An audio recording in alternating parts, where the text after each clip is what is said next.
বাঁকুড়া সদর থানার পুলিশের বড়সড় অভিযান, উদ্ধার বিপুল পরিমাণ নেশার সামগ্রী।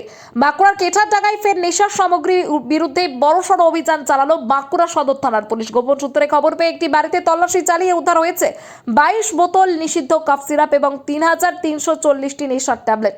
এই ঘটনায় বাড়ির মালিক জাকির ভুঁইয়াকে গ্রেপ্তার করেছে পুলিশ। তদন্তকারীদের প্রাথমিক অনুমান, বাড়িতে নেশার সামগ্রী মজুত করে শহরের বিভিন্ন এলাকায় সরবরাহ করা হতো।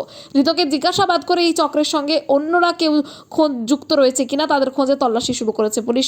উল্লেখ্য, কয়েকদিন আগে একই এলাকা থেকে বিপুল পরিমাণ গাঁজা উদ্ধার হয়েছিল। ফের নেশার সামগ্রী উদ্ধারের ঘটনায় এলাকায় চাঞ্চল্য ছড়িয়েছে। আজকে আমরা বাঁকুড়া থানা জেলা পরিষদের তরফ থেকে বাঁকুড়া থানায় একটা প্রেস মিট ডেকেছি, আপনাদের সকালকে ডেকেছি।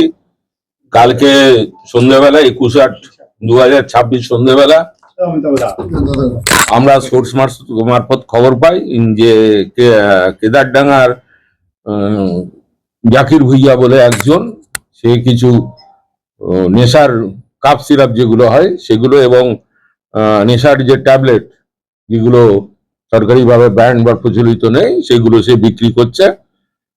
তো এই খবর পেয়ে আমাদের থানার থেকে টিম যায়, গেজেটেড অফিসার যায়, ম্যাজিস্ট্রেট অফিস যান। তো আমরা সেই সোর্স ইনফরমেশনটাকে কাল্টিভেট করে জাকির ভুঁইয়া 40 বছর বয়স, বাবার নাম মৃত রহিম ভুঁইয়া, কেদারডাঙ্গা মসজিদ গোড়া বাড়ি, তার কাছ থেকে আমরা টোটাল 22 বোতল কাপ সিরাপ পেয়েছি। সুপ কফ টি, যেগুলো আমাদের এখানে চলে না বা ডাক্তারের প্রেসক্রিপশন ছাড়া যেগুলো দেওয়া যায় না, সুপ কফ টি। আর 3340টা আমরা নাইট্রিজেপাম ট্যাবলেট, যেগুলোকে চালু ভাষায় এনটেন বলা হয়, সেগুলোকে আমরা পেয়েছি 3340টা। আমাদের এখনো তদন্ত চলছে। আমরা কালকে কেবল সন্ধ্যাবেলায় ধরেছি। আজকে আসামিকে আমরা মালামাল সমেত কোর্টে পাঠাবো 7 দিনের পিসিপিআর দিয়ে। মহামান্য আদালতের এরপরে যা নির্দেশ হয় আপনাদেরকে জানিয়ে দেবো।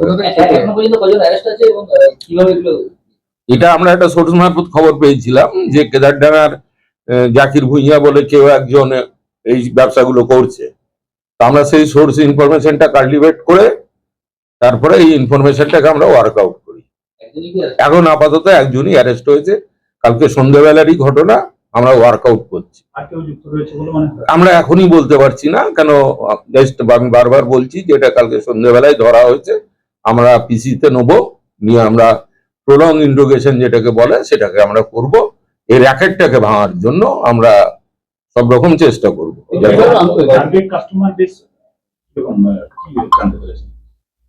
আমি বললাম না যে এটা একদম ইনিশিয়াল স্টেজে রয়েছে। আমরা ঠিক সেইভাবে এখনো আর কিছু এই মুহূর্তে তদন্তের স্বার্থে কিছু একটু গোপন থাক। হ্যাঁ, না, কিছু সোর্স আমাদের অ্যাক্টিভ করা আছে, বিভিন্ন সোর্স বিভিন্ন জায়গায় খবর দিচ্ছে। ওটা আর একটা সোর্স ছিল, ওটা গাজার একটা সোর্স ছিল। এটা হচ্ছে যারা কাপ সিরাপ এনটেন জাতীয় ট্যাবলেট বিক্রি করে, শুকনো নেশা, কাপ সিরাপ এনটেন যারা খায় তাদের ক্ষেত্রে এটা বিক্রি হয়। এটা এখনো পর্যন্ত আমরা সেরকম পাইনি। আমরা পিসি নেবো, 7 দিনের পিসিপিআর করছি মাননীয় আদালতের কাছে। মাননীয় আদালত যে কদিন আমাদের পিসি দেবে, আমরা নিশ্চয়ই এই গ্যাংটাকে, এই পুরো র্যাকেটটাকে আমরা নিশ্চয়ই ভাঙার চেষ্টা করব এবং ভাঙবই। কতগুলো বোতল আছে? বোতল আছে আমাদের 100 মিলিলিটারের 22টা, আর এনটেন ট্যাবলেট আছে 3340টা।